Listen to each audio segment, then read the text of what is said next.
ഒരു സാധാരണക്കാരന്റെ ബജറ്റിൽ ഒതുങ്ങുന്നതും അത്യാവശ്യം നല്ല പെർഫോമൻസും ഫീച്ചേഴ്സും ഒക്കെയുള്ള നല്ലൊരു 5G മൊബൈൽ ഫോണാണ് നിങ്ങൾ തിരയുന്നതെങ്കിൽ ഇന്ന് അൺബോക്സ് ചെയ്യാൻ വന്നിരിക്കുന്നത് അത്തരത്തിലുള്ള ഒരു മൊബൈൽ ഫോണാണ്. ഇത് വിവോയുടെ T4 ലൈറ്റ് 5G എന്ന് പറയുന്ന ഒരു മോഡലാണ്.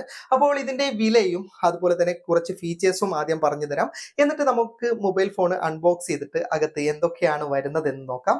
അപ്പോൾ ഇതിന്റെ ഏറ്റവും കൂടുതൽ എനിക്ക് ഇഷ്ടപ്പെട്ടത് ബാറ്ററിയാണ്. 6000 mAh ബാറ്ററി ഈ മൊബൈൽ ഫോണിൽ വരുന്നുണ്ട്. അതുകൊണ്ട് തന്നെ നിങ്ങൾക്ക് നല്ലൊരു ബാറ്ററി ബാക്കപ്പ് ഈ മൊബൈൽ ഫോണിൽ നിങ്ങൾക്ക് പ്രതീക്ഷിക്കാൻ സാധിക്കുന്നതാണ്.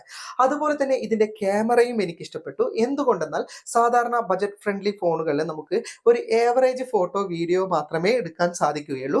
ഇതിലും അതുപോലെ തന്നെ നിങ്ങൾക്ക് ഏവറേജ് ആയിട്ടുള്ള ഫോട്ടോ വീഡിയോ മാത്രമേ എടുക്കാൻ സാധിക്കുകയുള്ളൂ എങ്കിലും ഇതിന്റെ മെയിൻ ക്യാമറ സോണിയുടെ 50 മെഗാ പിക്സൽ AI ക്യാമറയാണ്. ഇതിൽ AI ഫീച്ചർ ഉള്ളത് കൊണ്ട് തന്നെ അത്യാവശ്യം നോർമൽ ക്വാളിറ്റിയിലുള്ള ഫോട്ടോ വീഡിയോ ഒക്കെ ലഭിച്ചാലും ഇത് ഓട്ടോമാറ്റിക്കലി ആ ഫോട്ടോ വീഡിയോ ഒക്കെ എൻഹാൻസ് ചെയ്തിട്ട് നിങ്ങൾ ഫോട്ടോ എടുക്കുമ്പോൾ തന്നെ നിങ്ങൾക്ക് നല്ല ക്വാളിറ്റിയിലുള്ള ഫോട്ടോ വീഡിയോ ഒക്കെ ഇതിൽ നിന്ന് ലഭിക്കുന്നതാണ്. ഞാൻ ഈ വീഡിയോയിൽ ഇതിലെ ഫോട്ടോ വീഡിയോ ഒക്കെ ഒരു എക്സാമ്പിളിന് എടുത്തിട്ടുണ്ട്. അതൊക്കെ ഞാൻ വീഡിയോയിൽ കാണിച്ചു തരാം. അതുപോലെ തന്നെ ഇതിന്റെ പ്രൊസസ്സർ വരുന്നത് മീഡിയ ടെക്കിന്റെ ഡയമൻസിറ്റി 6300 5G പ്രൊസസ്സറാണ്. അതുകൊണ്ട് നല്ല പെർഫോമൻസും നിങ്ങൾക്ക് മൊബൈലിൽ ലഭിക്കുന്നതാണ്. ഇതിന്റെ ഡിസ്പ്ലേ LCD ആണ്. അതുപോലെ തന്നെ റിഫ്രഷിംഗ് റേറ്റ് വെറും 90 ഹെഡ്സെറ്റേ ഉള്ളൂ, 120 ഇല്ല. എങ്കിലും കുഴപ്പമില്ലാത്ത നല്ല പെർഫോമൻസ് ഫോൺ കാഴ്ചവെക്കുന്നുണ്ട്.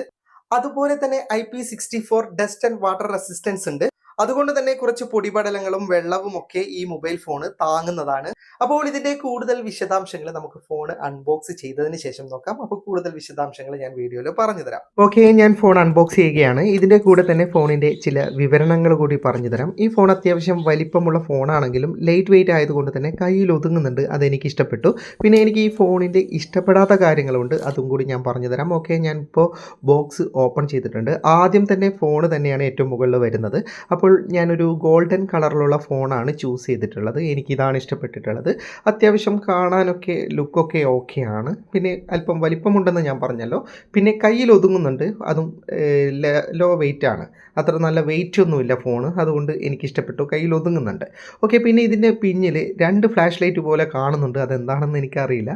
പിന്നെ ഡുവൽ ക്യാമറയുണ്ട്. ഒന്ന് 2 മെഗാ പിക്സലും ഒന്ന് 50 മെഗാ പിക്സലും. പിന്നെ സ്പീക്കർ വരുന്നത് മുകളിലാണ്. അതുപോലെ തന്നെ സൈഡിൽ സിമ്മിൻ്റെത് വരുന്നുണ്ട്. പിന്നെ ഒരു ഹെഡ്ഫോൺ ജാക്കുള്ളത് കൊണ്ട് തന്നെ നമുക്ക് പഴയ ഹെഡ്ഫോണുകളൊക്കെ ഉപയോഗിക്കാൻ സാധിക്കുന്നതാണ്. ഓക്കെ, അപ്പോൾ ഇതാണ് ഈ ഫോണിൻ്റെ ലുക്ക്. ഇനി ബോക്സിനകത്ത് എന്താണ് വരുന്നതെന്ന് കാണിച്ചു തരാം. ബോക്സിനകത്ത് ബാക്ക് കവർ വരുന്നുണ്ട്. പിന്നെ ഓപ്പോയുടെയും വിവോയുടെയും ഒക്കെ ബാക്ക് കവർ എന്ന് പറഞ്ഞാൽ അല്പം ലൂസായിരിക്കും. നമുക്കത്ര പെർഫെക്റ്റ് ആയിട്ട് ഇരിക്കില്ല. കാണാനിരിക്കുന്നത് പോലെയൊക്കെ തോന്നുമെങ്കിലും ഡസ്റ്റൊക്കെ അകത്ത് കിടക്കാനും സ്ക്രാച്ച് വരാനൊക്കെ സാധ്യതയുള്ളത് കൊണ്ട് ഞാൻ സാധാരണ പുറത്ത് നിന്ന് കവർ വാങ്ങാറാണ് പതിവ്. പിന്നെ ഇതിനകത്ത് സാധാരണ പോലെ തന്നെ 2 യൂസർ മാനുവൽ വരുന്നുണ്ട്. ഓക്കെ, അതൊക്കെ അവിടെ കിടക്കട്ടെ. ഇനി എനിക്കിതിൽ ഇഷ്ടപ്പെടാത്തത് ഇതിൻ്റെ ചാർജറാണ്.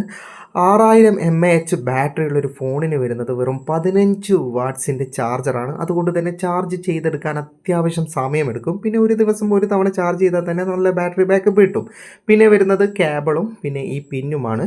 ഞാനൊന്ന് സിമ്മിൻ്റെ ട്രേ നിങ്ങൾക്ക് കാണിച്ചു തരാം. ഡുവൽ സിമ്മും കൂടെ SD കാർഡ് കൂടി നമുക്ക് ഇടാൻ പറ്റുന്നത് കൊണ്ട് അത് ഒരു നല്ല കാര്യമാണ്. ഇപ്പോൾ പുതിയ ഫോണിലൊക്കെ SD കാർഡ് ഇടണമെങ്കിൽ നമുക്ക് ഒരു സിമ്മല്ലേ ഉപയോഗിക്കാൻ പറ്റൂ. ഇതിൽ 2 സിമ്മും SD കാർഡും ഉപയോഗിക്കാം. അത് നല്ലൊരു പോയിൻ്റാണ്.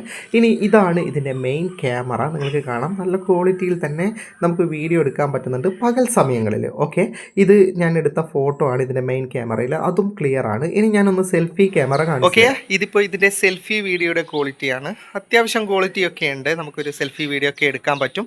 ഇത് ഡയറക്റ്റ് ഓഡിയോ ആണ്. ഞാൻ മൈക്രോഫോണൊന്നും ധരിച്ചിട്ടില്ല. ഡയറക്റ്റ് ഓഡിയോ ആണ്.